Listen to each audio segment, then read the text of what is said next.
Guys, welcome to my channel. Today we will discuss about molarity and molality. So let's get started.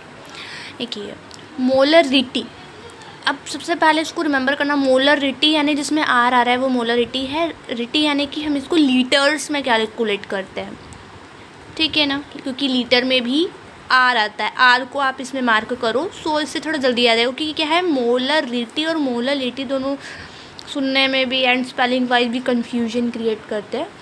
सो ये इसको identify करने का method हो गया। अब इसमें होता क्या है, number of moles of solute को डिज़ोल्व किया जाता है 1 लीटर के अंदर। 1 लीटर ऑफ सोल्यूशन के अंदर हम सोल्यूट को डिज़ोल्व करते हैं। अच्छा, 1 लीटर को 1 क्यूबिक डेसीमीटर भी कहते हैं, तो इसमें कंफ्यूज नहीं होना है। तो इसका फॉर्मूला यह रहता है, molecules of solute divided by volume of solution in litre. Litre के अंदर वॉल्यूम का सोल्यूशन लिखना है। सो अब आप इसको कैसे वैल्यूज रखोगे? ठीक है, अगर हमें लीटर्स की वैल्यू 25 लीटर दी है तो ईजी हम यहाँ पर 25 वैल्यू यहाँ रख सकते हैं, क्योंकि लीटर में हमें वैल्यू रखनी है। बट सपोज़ अगर हमें वैल्यू 5 मिलीलीटर अब मिलीलीटर में दिया है, तो हम मिलीलीटर की वैल्यू नहीं रख सकते ना, हमें इस वैल्यू को लीटर में कन्वर्ट करना पड़ेगा। तो इजी मेथड ये है कि जब मिलीलीटर में वैल्यू दी हो, मिलीलीटर की वैल्यू दी हो, तो आप 5 की वैल्यू तो यहाँ रख दो, लेकिन ऊपर आप मल्टीप्लाई कर दो 1000 का, जिससे क्या होगा, ये 5 मिलीलीटर वाली वैल्यू लीटर्स में कन्वर्ट हो जाएगी, क्योंकि आपको पता है 1 लीटर के अंदर 1000 मिलीलीटर होते हैं। ठीक है, तो अगर लीटर की वैल्यू दी है, अगर हमको देखो ये वाली जो मैं चीज़ बता रही हूँ, ये न्यूमेरिकल सॉल्व करने के पर्पज़ से है। ठीक है, न्यूमेरिकल्स में अगर ये हो कि मोलरिटी निकालनी है, तो वैल्यूज़ प्लेस करने के लिए हमें यूनिट्स कन्वर्शंस पता होनी चाहिए।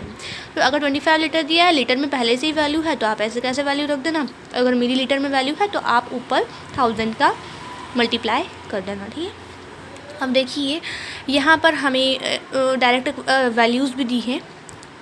अच्छा हाँ, इसका सिंबल देखिए, इसको कैपिटल एम से रिप्रेजेंट करते हैं। ठीक है, capital M that is molarity, यानी कि लीटर्स वाली वैल्यू, और इसकी जो यूनिट होती है मोल लीटर इन्वर्स होती है। अच्छा, अगर हमें यहाँ पर दिया है कि कोई एक सॉल्यूशन है जिसकी मोलरिटी 0.25 मोल लीटर इन्वर्स है, ठीक है, या डायरेक्ट भी बोल सकते हैं 0.25 मोलरिटी है, तो इस सॉल्यूशन के बारे में हमें क्या जानकारी पता चल रही है? हमें ये पता चल रहा है कि ये जो सॉल्यूशन है ये 1 लीटर के अंदर डिज़ोल्व है, क्योंकि ये मोलरिटी दी है, राइट। ठीक है, 0.25 मोल्स ऑफ NaOH दिया है ना, और इसे 1 लीटर के अंदर डिज़ोल्व किया गया है। तो अगर मैं बात करूँ कि हमारे पास सॉल्यूशन 0.5 मोलरिटी का है, तो दैट मीन्स ये वाला जो कंसंट्रेशन है, इसे 1 लीटर के अंदर डिज़ोल्व किया गया है। ओके, तो कोई भी हमारे पास वैल्यू हो, ये वाला फार्मूला अप्लाई करने के बाद पीछे हमें यूनिट लगानी होती है। यूनिट या तो आपको मोल लीटर इन्वर्स मिलेगी या फिर कैपिटल एम मिलेगी। So let's go to next topic. हाँ, हिंदी में बात करें तो इसे मोलरता कहते हैं, और यहाँ पर मोललिटी को हिंदी में मोललता कहते हैं, मोललता। ओके, तो नेक्स्ट, अब यहाँ पर क्या होता है, number of moles of solute को डिज़ोल्व किया जाता है केजी के अंदर।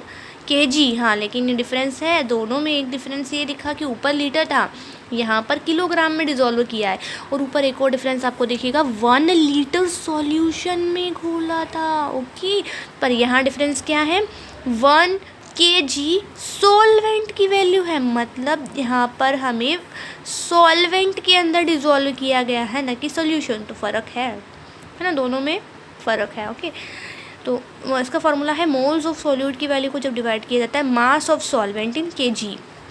अब इसमें भी सेम है, अगर कोई वैल्यू केजी में दी है तो आप इसे डायरेक्ट रख दोगे, और अगर ग्राम में दी है तो आप ऊपर 1000 का मल्टीप्लाई कर दोगे, जिससे वो वैल्यू ग्राम वाली किलोग्राम में कन्वर्ट हो जाएगी। ठीक है, नेक्स्ट, अब यहाँ पर भी कुछ ऐसी वैल्यूज है। हाँ, एक बात ये ध्यान रखना है कि अगर हमने ऊपर सिंबल कैपिटल एम यूज़ किया था, तो मोलरिटी के अंदर हमने स्मॉल एम यूज़ किया है, इसे मोल केजी इन्वर्स इसकी यूनिट होती है। ठीक है, अब यहाँ एक एग्जांपल दिया है कि 1.00 मोल केजी इन्वर्स है, तो आप या तो मोल केजी इन्वर्स लिख सकते हैं, या कैपिटल डायरेक्ट स्मॉल एम भी लिख सकते हैं। तो इसे किस में डिज़ोल्व किया है? इसे डेफिनेटली 1 kg ऑफ सॉल्वेंट के अंदर डिज़ोल्व किया गया है, ठीक है। That's it. तो यही 2 टॉपिक्स थे विच आई हैव एक्सप्लेन्ड। अगर आपको एक्सप्लेनेशन अच्छा लगा हो, you can like my video. अगर आपको और कोई अनदर टॉपिक्स पे वीडियो चाहिए, you can also comment down. Thank you so much for watching my video. Bye.